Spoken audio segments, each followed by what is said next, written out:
Welcome back to Reddit Drama Unpacked, where betrayal meets karma. Today's story will leave you speechless. On his birthday, in front of all their friends and family, Dominic's wife handed him divorce papers. But she had no idea that her little betrayal would trigger a revenge so brutal it would destroy her father's empire, expose hidden affairs, financial crimes, and take down billion-dollar corporations. This is not just divorce. This is war. And now let's dive into one of the most shocking revenge stories you've ever heard. Dominic Navarro never saw himself as someone destined for greatness. His life had been a journey of surviving, adapting, and climbing, never expecting a day would come when he would face betrayal so deeply personal it would shake the very foundation of everything he had built. The day he met Bianca Stafford was the first time fate seemed to smile at him. It was inside the cold, polished boardroom of Stafford Financial Holdings, where 7 high-powered investment bankers were fighting for a lucrative tech portfolio management contract. Dominic's approach was unlike the others. While everyone else showcased projections filled with bold promises and unrealistic returns, Dominic calmly outlined risks, vulnerabilities, and market fluctuations that others dared not mention. Gilbert Stafford, the formidable owner of Stafford Financial, leaned forward in his chair. His gold cufflinks shimmered under the harsh boardroom lighting as he fixed his sharp gaze on Dominic. "Mr. Navarro," he said, his voice deliberate, "your presentation was unconventional. Everyone else promised me dreams. You gave me reality. Why?" Dominic met his eyes directly, his voice steady but firm. "Because anyone promising guaranteed returns is either lying to you or lying to themselves. I prefer honesty from the start." A soft chuckle broke the tension. Sitting quietly beside Gilbert was a woman Dominic hadn't noticed before. Honey blonde hair framed her face, but it was her eyes, sharp, calculating, and yet undeniably magnetic, that pulled his attention. Gilbert smiled faintly. "My daughter thinks you're either brave or incredibly stupid."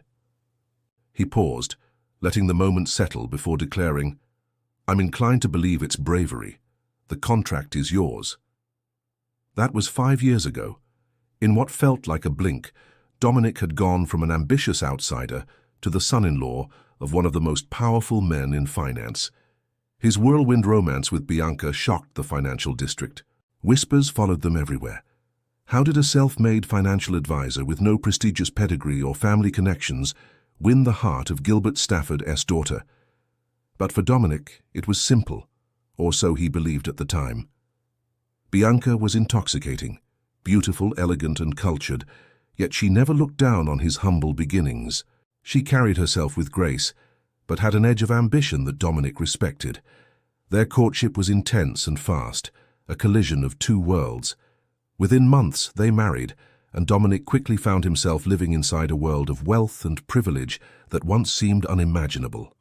Standing inside their sprawling mansion, with its marble floors and towering windows, Dominic watched Bianca as she orchestrated the final touches of his 40th birthday celebration.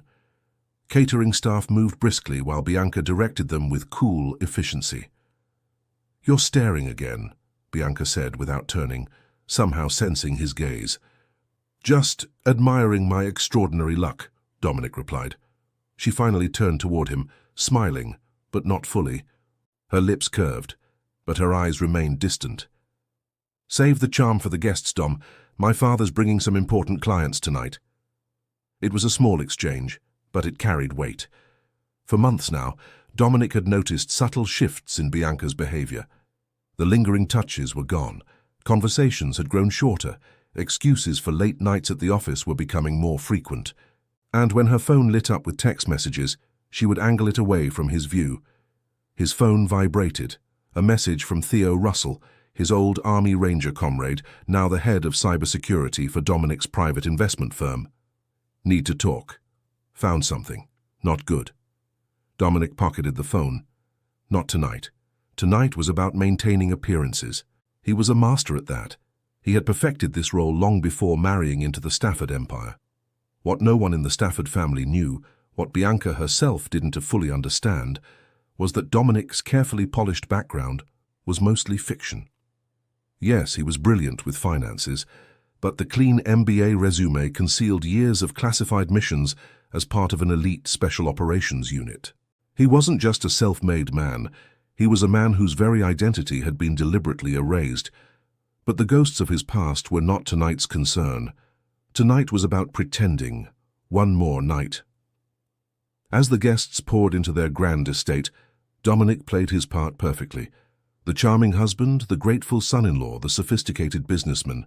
Yet amid the champagne toasts and polite laughter, his eyes constantly scanned Bianca. She was jittery, glancing at the door every few minutes, her fingers brushing the edge of her champagne glass. "Expecting someone?" Dominic asked casually, after catching her peeking at the entrance for the 5th time. "Just wondering where Dad is," she replied a little too quickly. "He's never late." When Gilbert finally arrived, he wasn't alone. The tall man who walked in beside him carried an unsettling familiarity. Preston Winters, Bianca's college boyfriend, and once a rising star at Stafford Holdings until he left to work for a competitor 3 years ago. Gilbert's booming voice broke the tension.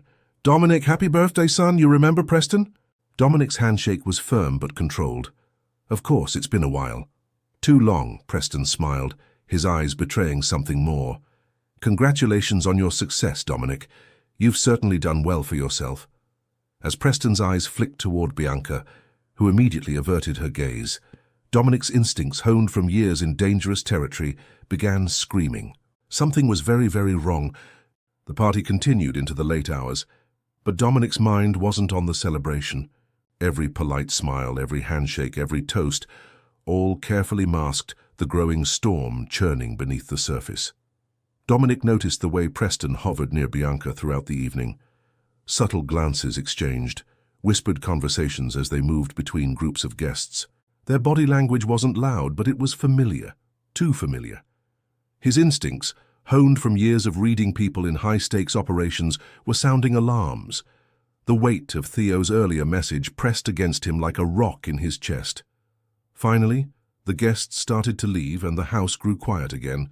Dominic slipped away to his private study and pulled out his encrypted tablet. The message from Theo was waiting, accompanied by several attachments: surveillance photos, financial spreadsheets, text message transcripts. Dominic's jaw clenched as he scrolled. Photos of Bianca and Preston entering the Princeton Hotel every Tuesday, sometimes Fridays. Wire transfers moving assets out of joint accounts into shell companies registered offshore. Emails between Gilbert, Preston, and Bianca, plotting a corporate coup designed to strip Dominic of his position, his clients, and ultimately his reputation. Dominic sat back, his face calm, but his eyes ice-cold. They had been planning this for months.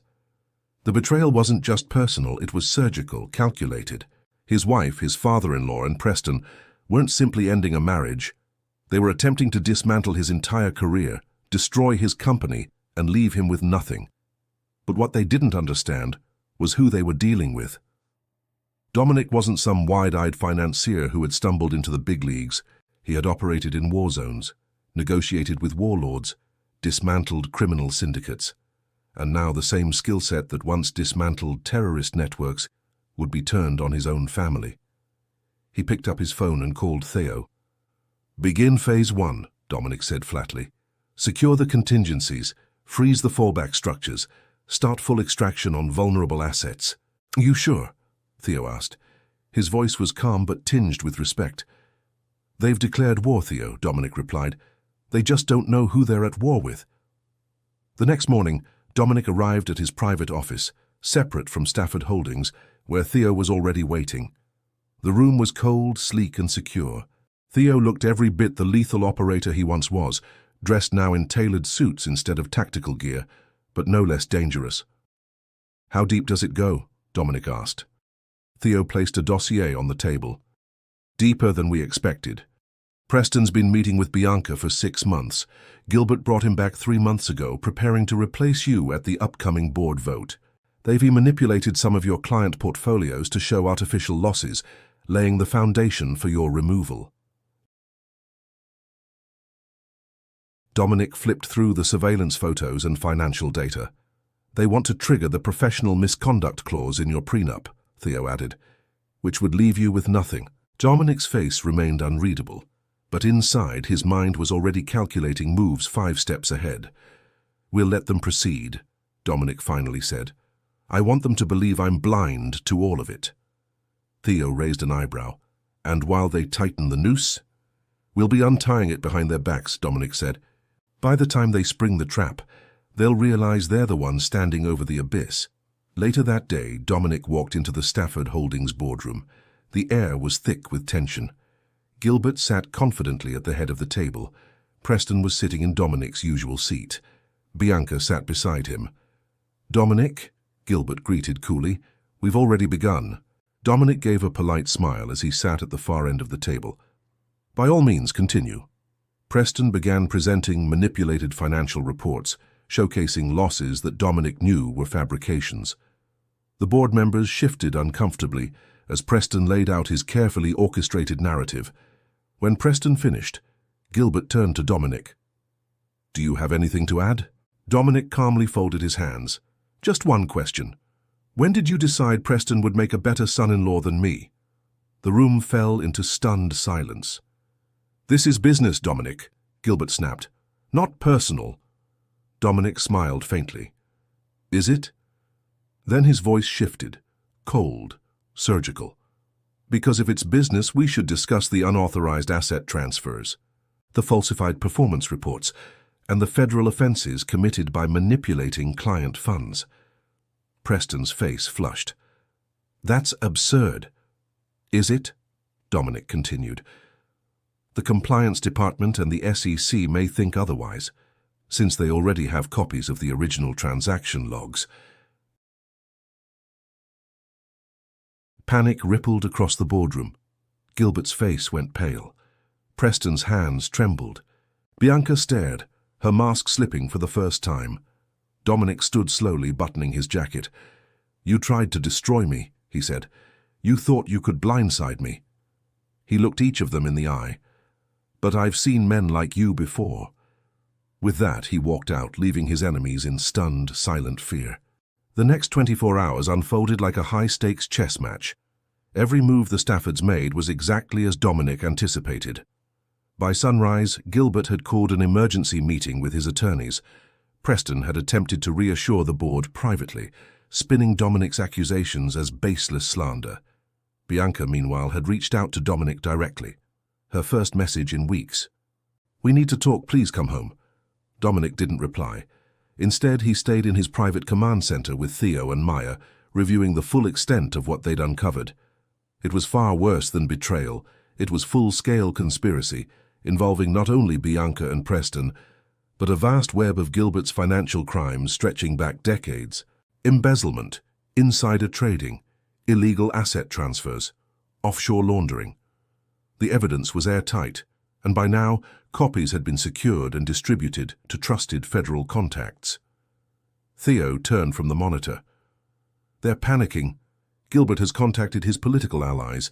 Preston's lawyer has already contacted the DOJ trying to negotiate immunity." Dominic's voice was cold, calm. "Let them run. The more desperate they become, the more mistakes they'll make." By evening, the confrontation Dominic had long anticipated finally arrived. He entered his home to find Bianca pacing in the living room. Her perfect image was beginning to crack, makeup barely hiding the dark circles under her eyes. As he closed the door, she immediately started. "Dominic, please, we need to talk. This has gotten out of control." Dominic remained still. "No, this is exactly the control I intended." Her voice trembled. "You're ruining everything. The company, the family, my father's entire legacy." Dominic cut her off, his voice like steel. "Your father's legacy is fraud. You helped him build it." Bianca's composure faltered, but her pride held. "You don't understand." "I understand perfectly," Dominic said, taking a step forward. "You chose Preston. You chose greed. You chose betrayal." A knock at the door interrupted them. Dominic opened it to find Gilbert and Preston standing there, accompanied by Gilbert's personal attorney. The 3 men entered the house like vultures circling a carcass. "We're here to settle this like professionals," Gilbert began, but the venom in his tone betrayed his fear. Dominic calmly gestured toward the coffee table. By all means, let's talk. Preston placed a thick envelope on the table. Your divorce papers, clean and simple. Sign them, walk away quietly, and this can all be over. Dominic didn't even glance at the envelope. Gilbert chimed in. If you escalate this further, it won't just cost you your job. You'll be blackballed from the entire financial world. Dominic finally spoke, his voice chillingly even. You seem to think I care about your terms. I don't. He looked at Preston directly. You're bluffing about my clients? Good luck explaining those falsified reports to the SEC. They're already investigating. Then to Gilbert. And you? The money you funneled offshore, the shell companies, the illegal transfers, all documented, all verified. Gilbert's face blanched. Bianca whispered, her voice cracking for the first time. Dominic, how far are you going to take this? He turned to her, eyes locked. To the end. The storm broke less than 48 hours later. At precisely 9 a.m., federal agents swept through Stafford Holdings headquarters, armed with subpoenas and search warrants. Dozens of agents in Navy jackets flooded every floor, seizing files, confiscating computers, locking down entire departments. Gilbert's empire was under siege. Dominic watched the entire scene live from his private command center. On the screens before him, he saw Gilbert being escorted out of his corner office by 2 stern-faced agents. Preston was led out moments later, visibly trembling, his face pale as death. Bianca's office door was already sealed shut by agents from the SEC. Theo stood beside Dominic, arms crossed. Phase 2 executed perfectly. Dominic nodded, his voice even. And the media? Maya, monitoring multiple news outlets, responded without looking up. Breaking news just hit every major network. Financial misconduct, insider trading, tax fraud, the whole house of cards. Theo added, They're done. No one survives this level of exposure. Dominic's eyes remained locked on the monitors. Oh, they're not done yet. We've barely started. Within hours, Stafford Holdings stock plummeted 37%. Clients who had trusted the Stafford name for decades began pulling their funds en masse. Phone lines jammed. Emails flooded in from panicked investors and financial partners. The domino effect Dominic had carefully engineered was now in full motion. Gilbert, frantic, tried to rally his board members, only to discover many were already cooperating with investigators. His decades-long grip on power was slipping through his fingers. Preston's situation was worse. As investigators traced illegal offshore accounts, his gambling debts surfaced, millions owed to dangerous figures across Vegas, Macau, and Eastern Europe. Prosecutors now viewed him not only as a financial criminal, but a national security liability. Bianca, meanwhile, remained in a strange limbo. Though she was technically not yet charged, the net was closing around her. Her personal accounts were frozen, her credit lines cancelled. Friends distanced themselves. The once powerful socialite now found herself isolated, vulnerable, and fully aware of who was orchestrating it all. She called Dominic again. This time he answered. Her voice cracked immediately. Dominic, please, can we meet? Just talk. His reply was cold and sharp. We already talked, Bianca. You made your choices. I know, and I was wrong. I see that now. But please, there are things you don't understand. My father, Preston, they forced me. No one forced you to betray your husband. Dominic cut her off. You participated, you planned, you were eager enough to hand me divorce papers at my own birthday party. Silence. Bianca tried again, desperation rising. But it wasn't supposed to go this far. Dominic's voice turned colder. Did you think you could destroy me without consequences? You saw me as a stepping stone. You thought I was weak. Her sobs broke through.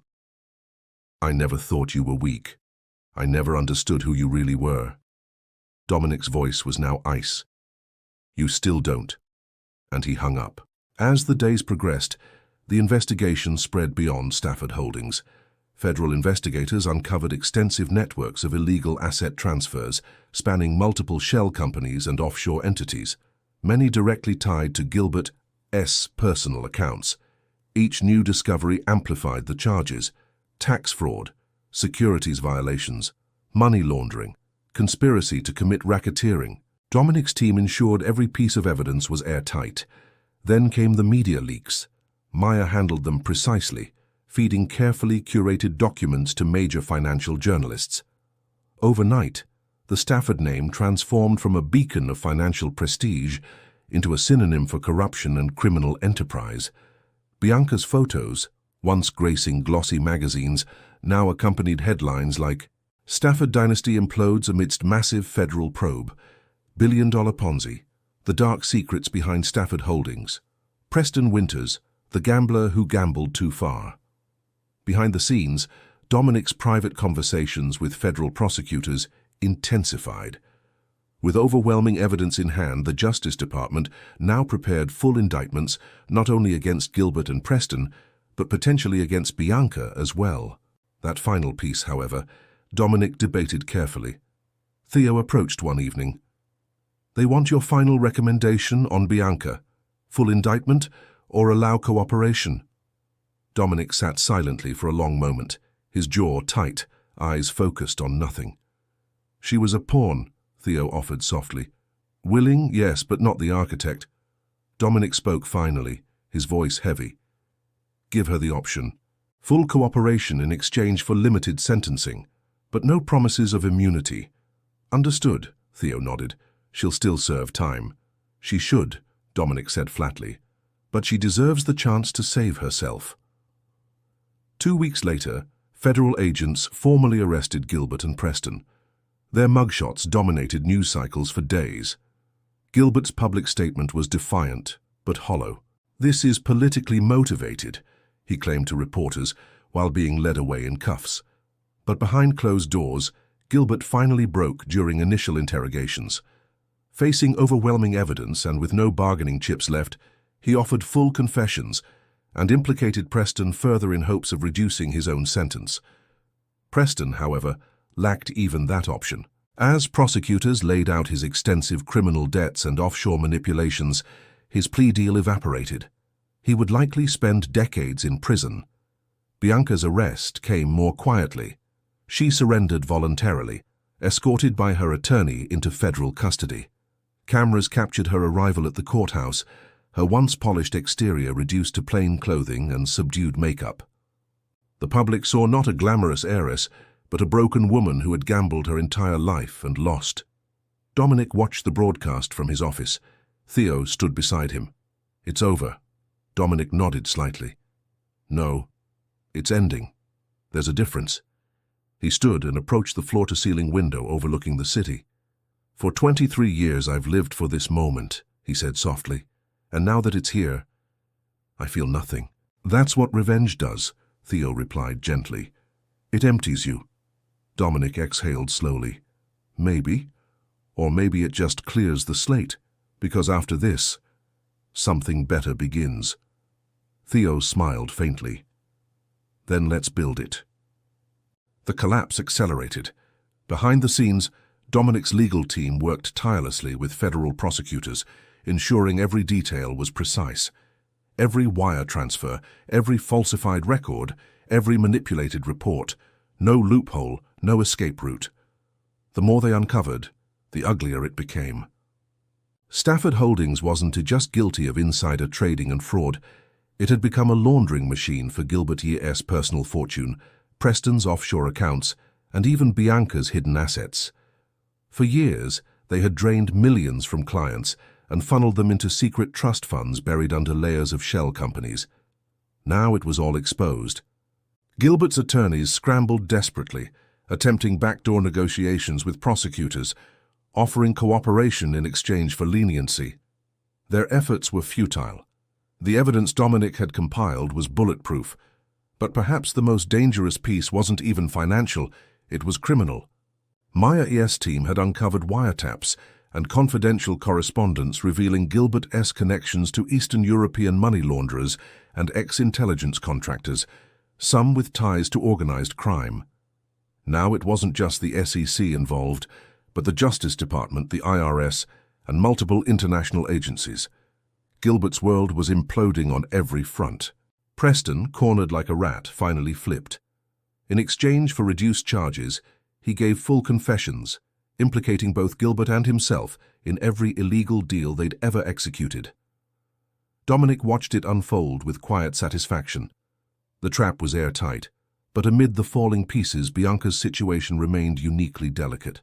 After her surrender, prosecutors offered her a narrow window: full cooperation or complete prosecution. No middle ground. She chose to cooperate. Sitting across from federal agents in a sterile interview room, Bianca finally laid everything bare: the secret meetings, the hidden accounts, the role Preston played, and even details Gilbert had kept hidden from her. Her testimony shattered any remaining defense Gilbert attempted to construct. In one sense, it was over. The Stafford empire wasn't falling. It had already hit the ground, shattered into dust. And yet, as Dominic watched Bianca from afar during her testimonies, an unsettling conflict brewed inside him. She had destroyed him, but she had also, perhaps, saved him. Without her late confession, and the USB drive revealing Whitley's role, Dominic might never have discovered the deeper layers behind his parents' downfall. Was it betrayal?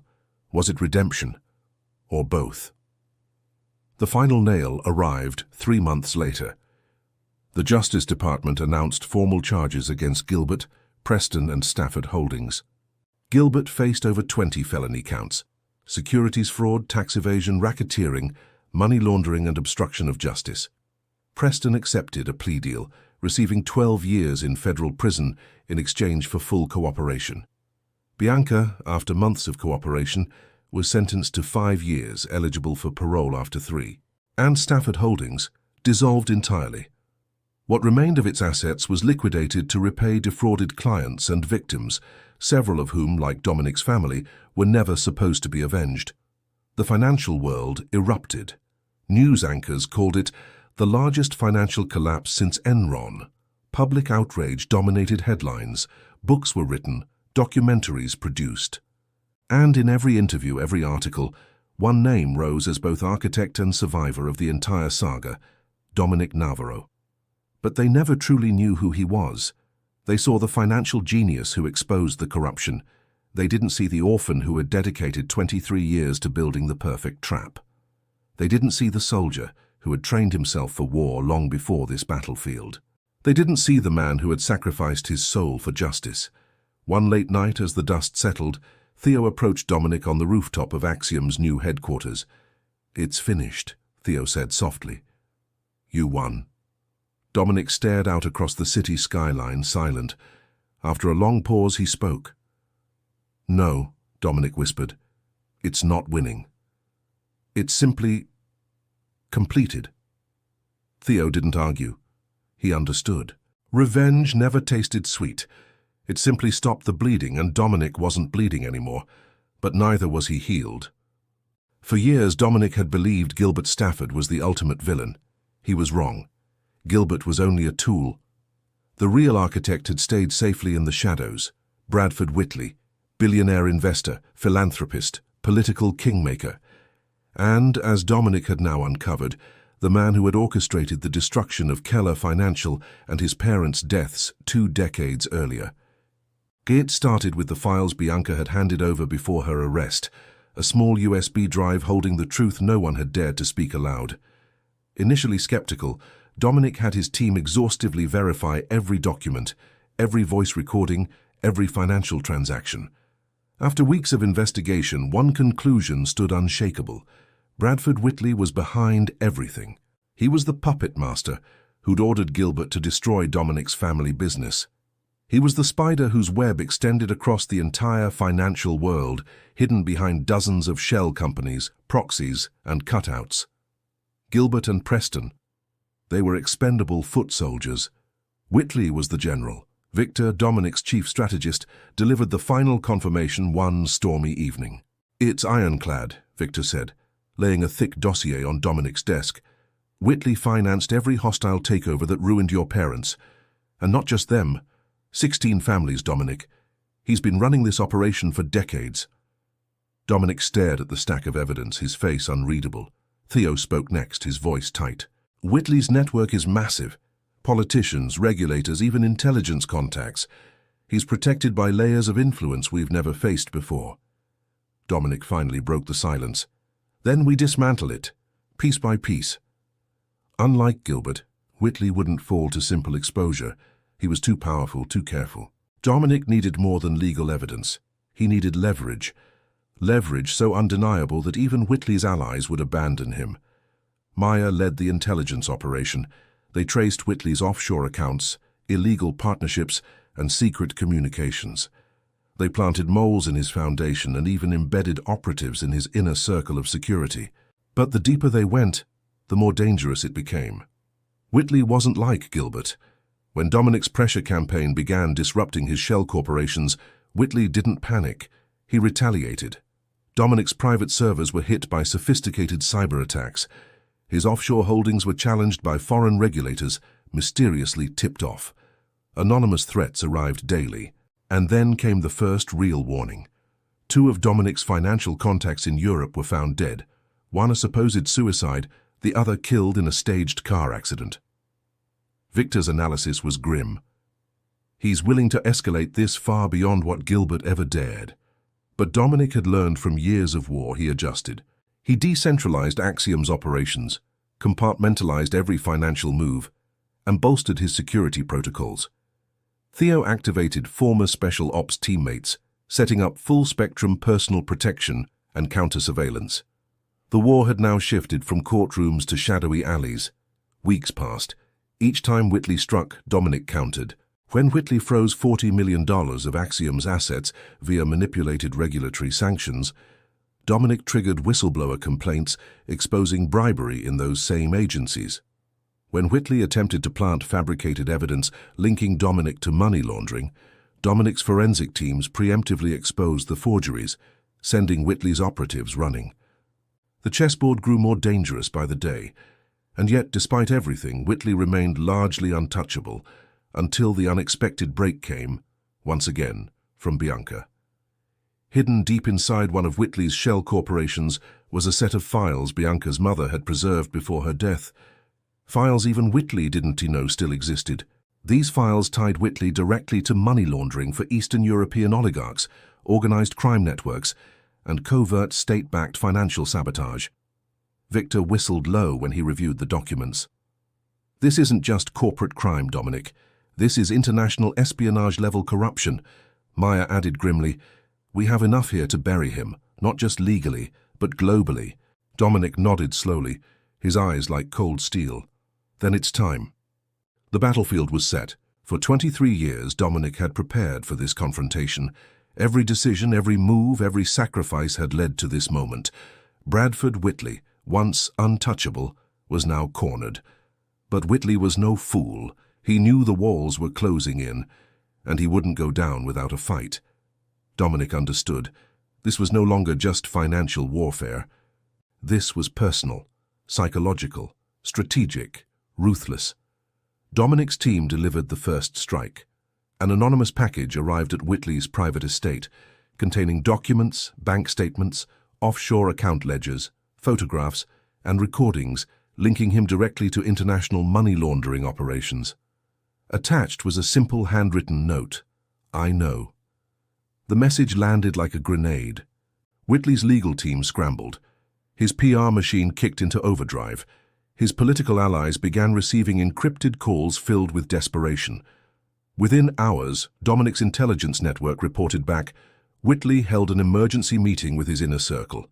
Massive fund transfers were initiated across multiple jurisdictions, and most telling, Whitley placed calls to private security contractors, some with ties to foreign intelligence. He was preparing for war. Dominic anticipated every move. Theo intercepted encrypted communications between Whitley and his shadow operatives. Maya neutralized hacking attempts targeting Dominic's financial servers.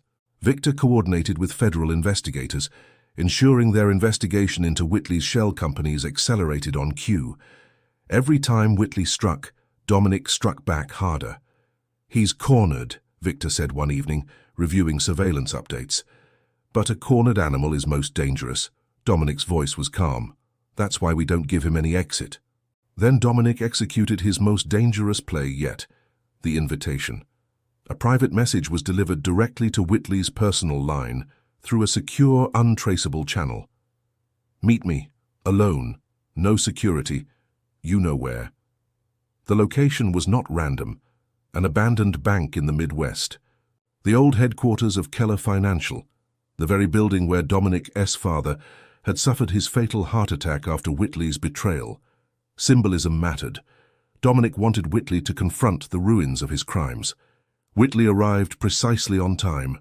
No security entourage, no assistance, only him. Dominic sat alone in the center of the decrepit bank lobby, waiting beneath the faded Keller Financial sign, still bolted to the cracked marble wall. As Whitley entered, he paused, taking in the scene. "Dramatic, Mr. Keller," Whitley sneered, "but theatrics won't save you." Dominic's voice was cold steel. "They're not meant to save me, they're meant to remind you." "Remind me of what?" "Of who you are, of what you've done, and of the fact that your time is up." Whitley sat across from Dominic, studying him. "You could have simply exposed me publicly. Why this charade?" Dominic answered without blinking.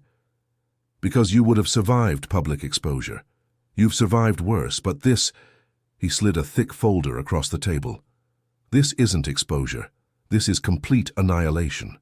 Inside the folder were signed affidavits from whistleblowers inside Whitley's operations, transaction records connecting him to Eastern European cartels, wiretaps of conversations implicating his political allies, surveillance photographs linking him to covert money laundering hubs. Whitley paled as he flipped through the pages. "Even if you release this," Whitley finally whispered, "I have people who—" Dominic cut him off sharply. "Your people are already compromised. Half of them are feeding me information. The other half are under federal surveillance." He leaned in closer. "This is not a negotiation, Mr. Whitley. This is your only option." Dominic laid out his demands. Full confession to federal prosecutors. Complete divestiture of Whitley's global holdings. Financial restitution to every victimized family. Public surrender of all political influence. Personal exile from the financial industry. Forever. Whitley stared at him, defeated. For the first time, the predator looked like prey. "And if I refuse?" Whitley asked in a broken voice. Dominic's reply was final. "Then your name becomes a curse whispered in courtrooms around the world." But Dominic wasn't finished. He stood up, pulling a small flash drive from his jacket pocket. "You may have manipulated many lives, Whitley, even Bianca's, but you underestimated one thing." "And what's that?" Whitley rasped. "Me." He placed the flash drive on the table. "Everything on here goes public the moment I walk out of this room if you try anything." Whitley signed. Right there, beneath the crumbling emblem of the company he had once destroyed, Dominic had not only avenged his parents, he had dismantled an entire empire. The empire had fallen. Whitley surrendered everything. The confession went public. The financial world trembled. For decades, Bradford Whitley had sat atop the financial elite, untouchable, untouching, and unrepentant. But now he was finished, stripped of his wealth, his power, and his legacy. Justice was no longer a fantasy. It was reality. Within 48 hours of Whitley's public confession, federal agents raided his remaining offices. The Department of Justice filed sweeping criminal indictments. His political protectors abandoned him like rats fleeing a sinking ship. Global financial institutions froze his remaining assets. The man who once controlled billions was left with nothing but headlines condemning him. Predator of Wall Street exposed. Whitley financial empire crumbles. The largest financial predator in modern U.S. history. But for Dominic, this wasn't victory, not yet. In the weeks that followed, Gilbert Stafford received a 20-year sentence, effectively life at his age. Preston Winters, in exchange for testimony, was sentenced to 12 years. Bianca, who had cooperated fully, received 5 years, eligible for parole after 3. Dominic reviewed their files quietly from his office in Manhattan as the sentences were handed down. "Justice delayed but delivered," Victor said, placing the final court documents on Dominic's desk. Dominic simply nodded. "The Stafford chapter is closed." But something still lingered. For weeks, Dominic replayed Whitley's final revelation. Bianca was part of the plan from the very beginning. Was it true? Had even his marriage been orchestrated? Dominic wanted to dismiss it as Whitley's final manipulation. But the seed of doubt had been planted. On a cold spring morning, Dominic made a decision. He boarded a private jet to Montana, where Bianca remained under federal supervision. Inside the secluded mountain home, she was waiting for him. Their eyes met. Neither spoke for long moments. "You came," she finally whispered. "I need answers," Dominic replied. They sat by the fireplace where their story had reached its final chapters. "Tell me the truth," Dominic said softly. "Was I part of Whitley's plan all along?" Bianca exhaled deeply, her eyes glistening.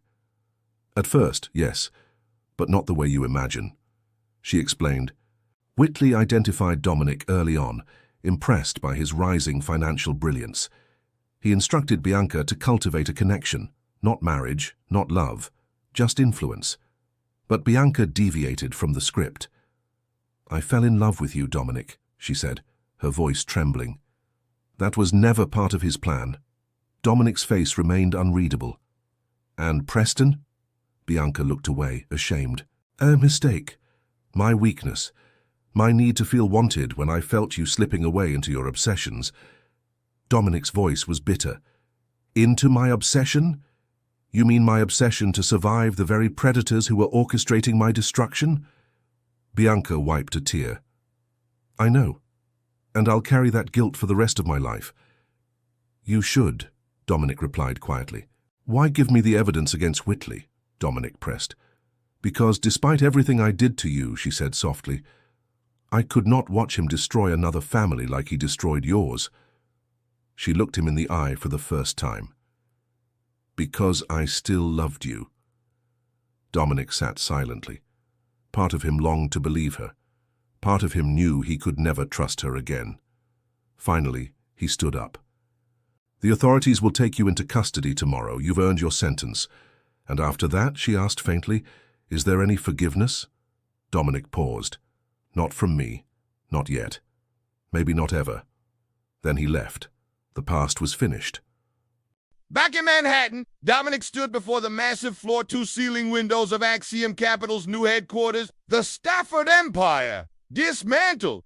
The Whitley dynasty, destroyed. His family, finally avenged. But vengeance had come at a price: his peace, his trust, his own humanity. Now, something different had to emerge from the ashes. Victor entered the room, breaking the silence. "We just got a request from Seattle, a small family-owned investment firm. They're being targeted by Meridian Global. Classic predatory takeover." Dominic turned. "Like my parents once were." "Exactly." Dominic's jaw tightened.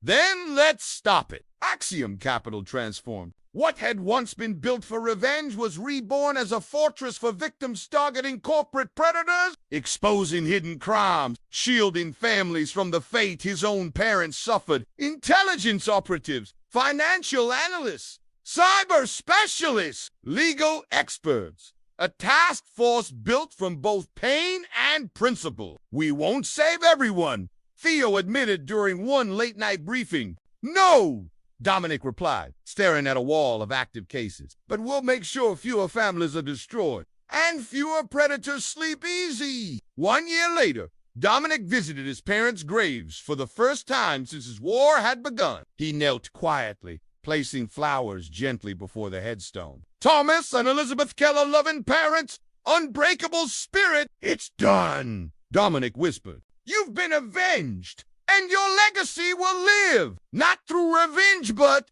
through protection." The wind whispered through the tall grass. For the first time in decades, Dominic Keller felt something approaching peace. Not perfect peace, but purpose. And that was enough.